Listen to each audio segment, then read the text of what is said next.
You are listening to socialtv.co.za with myself, Nokuthula Khwela. In our top story, learners say no to tobacco through art. And yes, partners with Telkom to create job opportunities in ICT sector. In our top story, senior primary learners have created striking murals and artwork saying no to tobacco through a school's mural arts competition that forms part of the National Department of Health Tobacco Education Initiative. The DOH joined forces with government departments, health and advocacy organizations to roll out the campaign, which aims to raise awareness of tobacco and e-cigarette harms, including harm to the environment, a key theme of World No Tobacco Day. This year, teams of learners from grade 5 to 7 in selected schools were asked to produce artwork in the form of murals or other creative pieces. The theme of each entry needed to focus on tobacco harm, why quitting tobacco makes you a winner, or how tobacco influences your school community and environment. Participating schools have each designated 4 student ambassadors and a lead educator for the project to represent the school as spokespeople. The winning finalists include Sharon Leah Primary in Randburg, Park Primary, and Zibambele Park Primary School in Soweto. Each of the winning schools will be awarded 10,000 rands towards a nominated wish list of needs.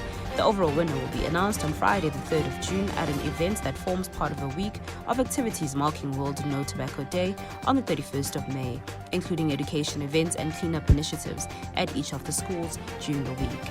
Moving on to our next story, Telkom's first Youth Employment Service YES program is giving 499 young South Africans an opportunity to break into the workforce, learn future-fit skills in the ever-growing ICT sector, and in so doing, contribute to the communities. Telkom has opted to place youth externally through the YES turnkey solution as a way to capacitate NGOs working in the digital space all over South Africa. The turnkey solution allows companies to sponsor the placement of unemployed youth for 12 months in vetted implementation partners, generally NGOs or SMMEs working in high-impact sectors. Because youth are placed within their own communities, they do not have to travel far for work and can rather contribute to building their hometowns' economies. Telkom's job creation footprint through their program is prevalent in Gauteng, Western Cape, Eastern Cape, KwaZulu-Natal and Limpopo. The youth were placed with YES implementation partners operating in positions that offer crucial in-demand skills such as data captures, cybersecurity agents, digital artisans, content creators, and software developers.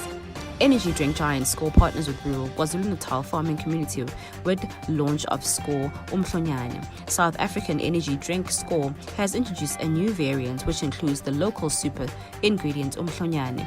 The new flavor introduces a unique home ground offering to the markets made by South Africans for South Africans using a unique and iconic South African ingredient.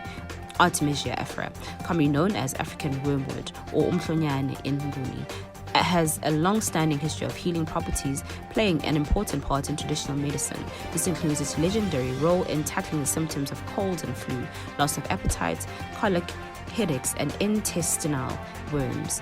The ingredient is grown in the remote village of Edageni in Mandeni, north of KwaZulu-Natal, where lies a community that has incorporated sustainable practices to increase the production of indigenous seedlings and medicinal plants. Edageni village has an exciting story to tell. This botanical has been a consistent source of income for this remote community that exists without infrastructure such as municipal water, roads, schools, and primary healthcare facilities. In our final story, the recently launched Africa Green Hydrogen Alliance with Kenya, South Africa, Namibia, Egypt, Morocco, and Mauritania as its initial members aims to position Africa as the 4th runner in the race to develop green hydrogen. The countries launched the alliance at the first Green Hydrogen Global Assembly in Barcelona with support from the UN Climate Change High-Level Champions, the Green Hydrogen Organization, the African Development Bank, and the UN Economic Commission for Africa. They aim to foster collaboration in creating a sustainable, enabling environment to boost green hydrogen development. This includes development of public and regulatory policy, capacity building and financing and certification needs to mobilize green hydrogen production for domestic use and export. The 6 founding countries intend to make the alliance a platform for collaborating on work streams, exploring synergies between green hydrogen projects, sharing lessons learned and research and development, as well as collaborating with the private sector, development finance institutions and civil societies. To recap our top story, learners say no to tobacco through art. For more CSI news, you can visit our website at www.socialtv.co.za.